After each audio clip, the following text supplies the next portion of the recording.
Biblioteques Municipals de València presenta Bibliocontes a casa, amb Mar Venegas.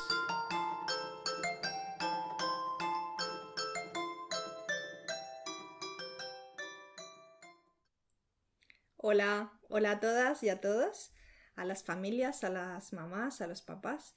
Soy Mar Venegas y estamos en una sesión de bibliocontes a casa de las bibliotecas municipales de Valencia y me han pedido que hable de poesía, así que la sesión se titula Poesía de estar por casa y es para hablar de una de las cosas que más me gustan, que es compartir la poesía con la infancia. Eso es lo que hago yo desde hace muchos años, el llevar la poesía de aquí para allá a escuelas, bibliotecas, a familias, y a día de hoy, después de casi 10 años dedicándome a ello, os puedo asegurar que todavía no me he encontrado nunca jamás un niño o una niña de todas las edades, porque trabajo desde bebés hasta personas adultas, jamás al que no le haya gustado la poesía. Así que bueno, lo que vamos a hacer es un pequeño recorrido sobre el por qué la poesía es importante, sobre todo en estos tiempos extraños que nos ha tocado vivir, y cómo enciende una luz muchas veces allá donde la razón ni la palabra llegan, pues el poema hace su camino.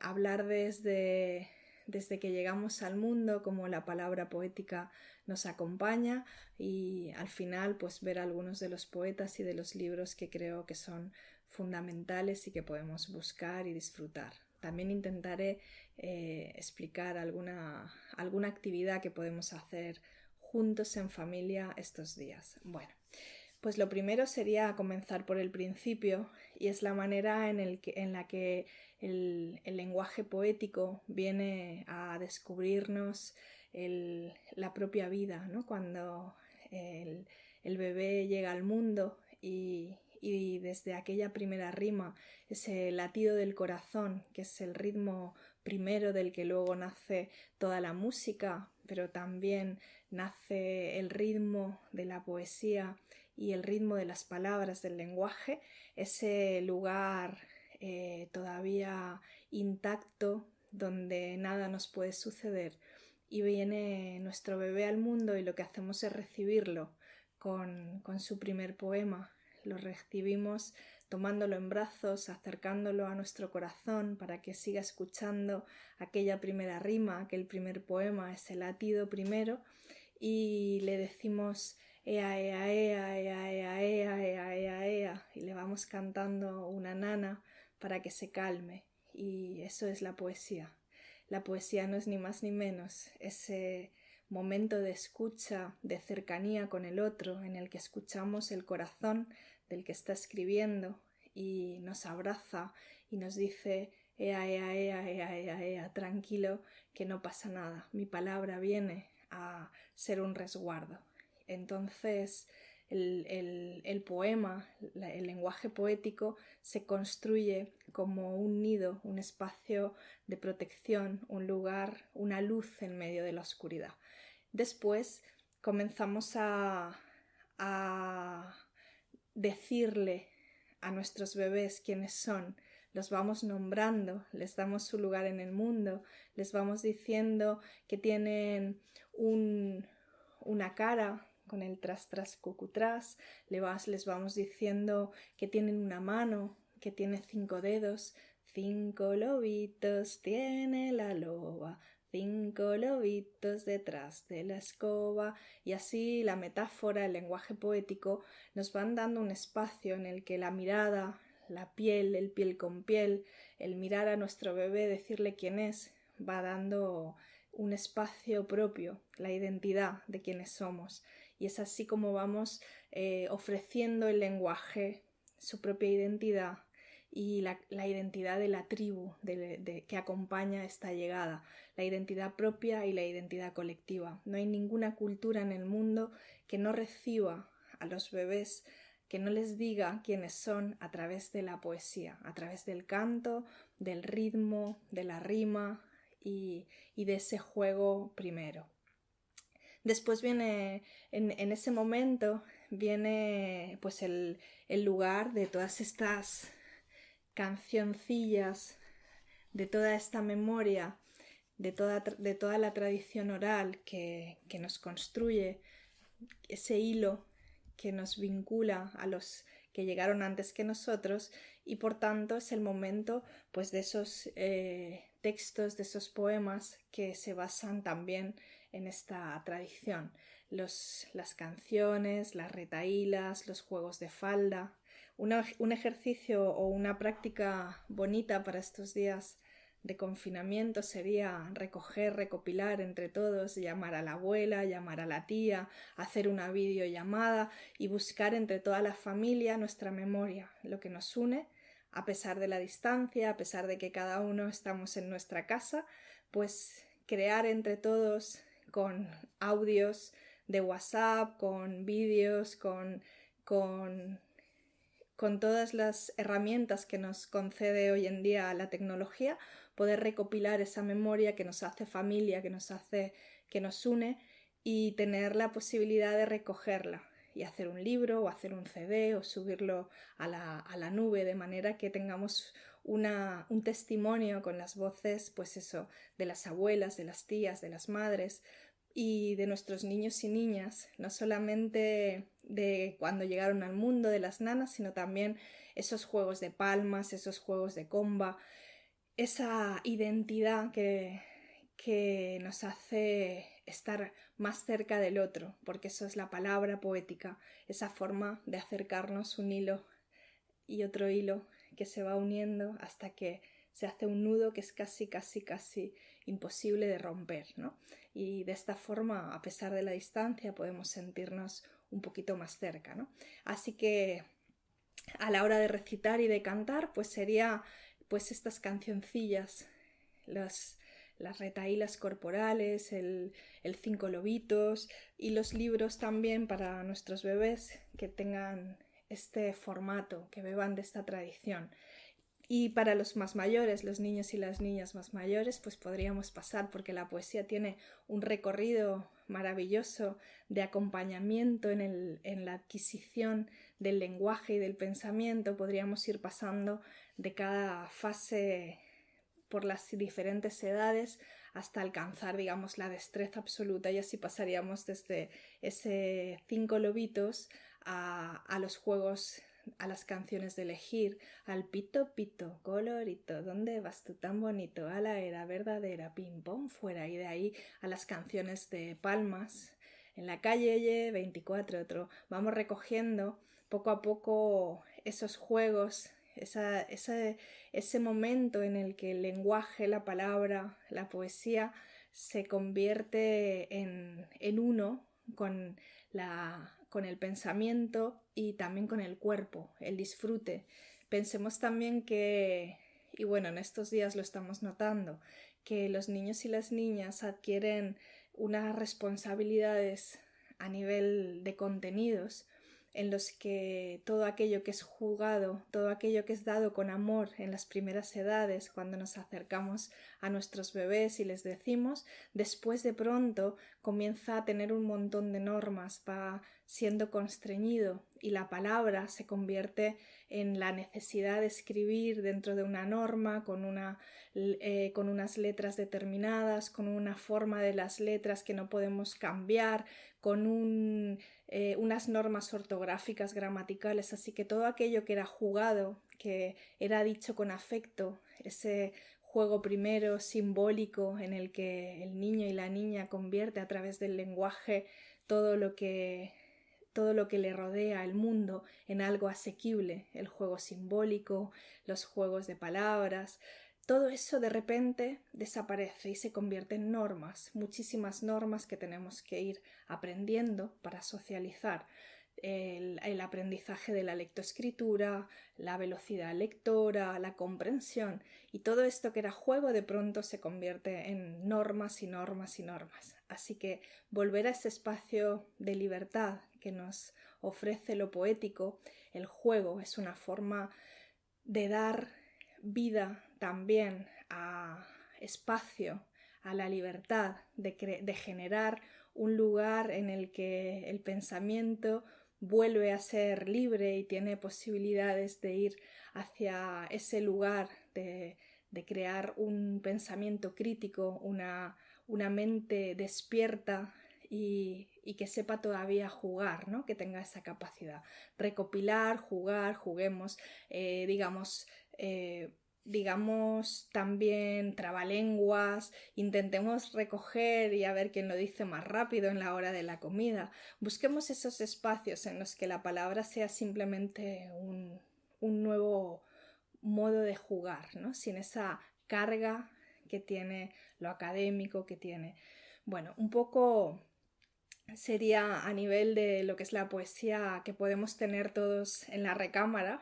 Y después hay otra posibilidad que me parece también fundamental, que es la poesía como un espacio de guardar lo que es lo emocional. De hecho, ahora en estos días de confinamiento estamos viendo cómo surgen las canciones, los poemas, cómo las redes se inundan de cultura, pero sobre todo de poesía, ¿no? Porque necesitamos que el lenguaje sea también una gasa.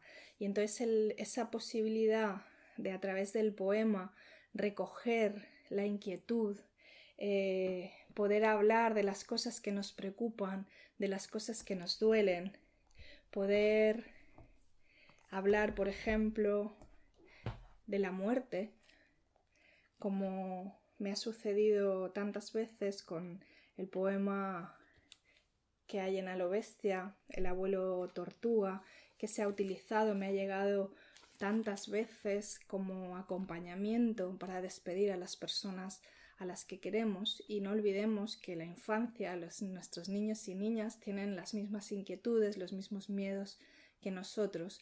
Entonces lo poético puede resultar también una forma de conectar con eso, de hablar de ello, de que ese poema sirva para sanar o para ayudar a entender. El abuelo tortuga. Mi abuelito ya es tortuga. Él tenía muchos años. Caminaba muy despacio. No quería hacerse daño. Un martes se cansó tanto que ya no quiso seguir. Vino la muerte ese día a llevárselo de aquí. Cogiéndolo con cuidado, la muerte lo llevó al mar. Yo siempre llevo mis gafas por si lo puedo encontrar, y en la orilla de la playa le hago un castillo de arena.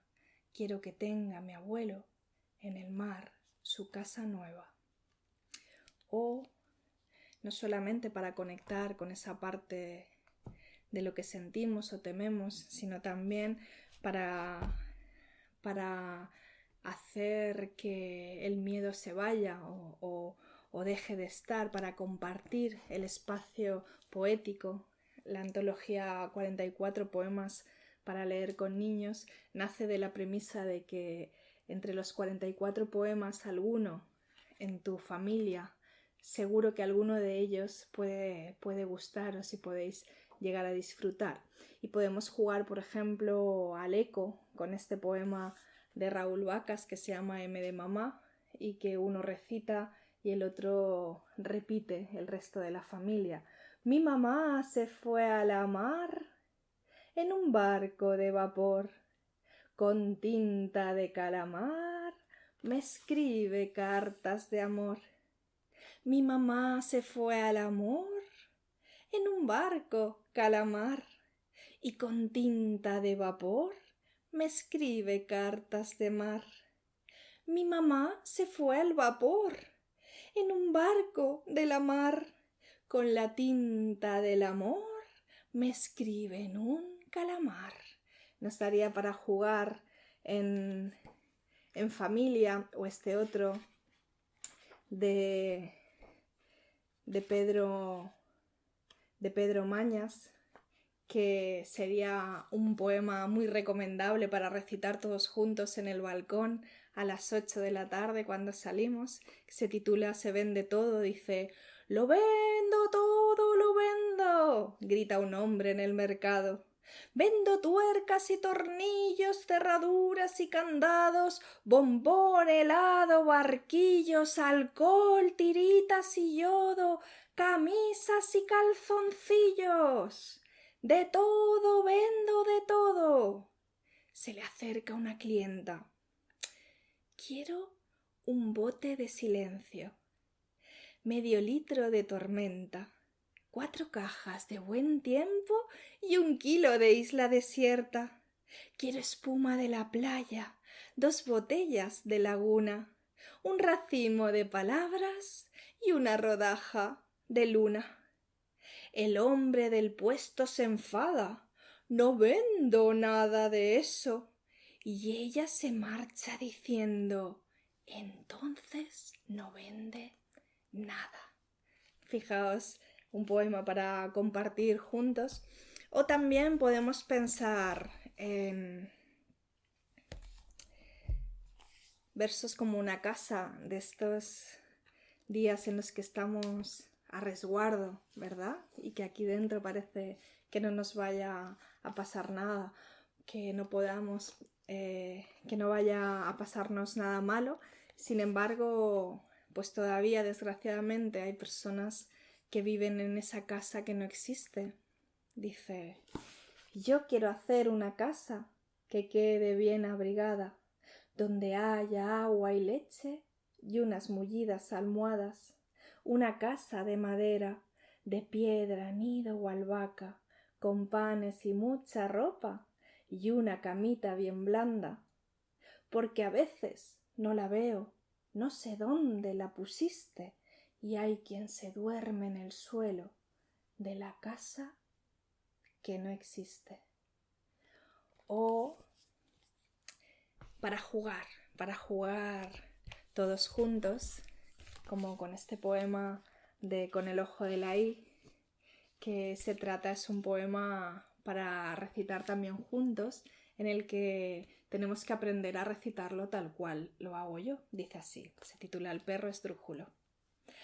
Había un perro esdrújulo, tintúlido, caripélido, tirititirimélido, que estaba muy famélico, tintúlido, caripélido, tirititirimélido, por eso se fue al médico, tintúlido, caripélido, tirititirimélido, un médico fatídico, tintúlido, caripélido, tirititirimélido, que le extirpó una glándula, tintúlida, caripélida, tirititirimélida, y el pobre perro trágico, tintúlido, caripélido, tirititirimélido, que se quedó sin glándula, tintúlida, caripélida, tirititirimélido, y nunca más fue esdrújulo, tintúlido, caripélido, tirititirimélido. Serían las diferentes formas de disfrutar de la poesía, de los juegos poéticos en familia. Y por último, antes de despedirme, pues me gustaría recomendaros algunos poetas, algunos libros que creo que son fundamentales y que estoy segura de que vais a poder disfrutar en casa. Por ejemplo, Chamario, de Eduardo Polo, o otro poeta fundamental, Pedro Mañas, Cecilia Pisos,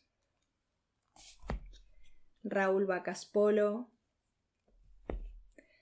Pedro Villar, María Cristina Ramos, Gloria Fuertes para niños y Gloria Fuertes para niños más mayorcitos y para no tan niños, Beatriz Jiménez de Ori, María José Ferrada, Antonio García Teijeiro, María Elena Walsh, Beatriz Osés, Juan Cruz y Geravide, Antonio Rubio o Isabel Escudero. Yo creo que cualquiera de estos libros o de estas poetas os va a servir y os van a gustar y los vais a disfrutar muchísimo. Muchas gracias por escucharme y nos vemos en la próxima sesión.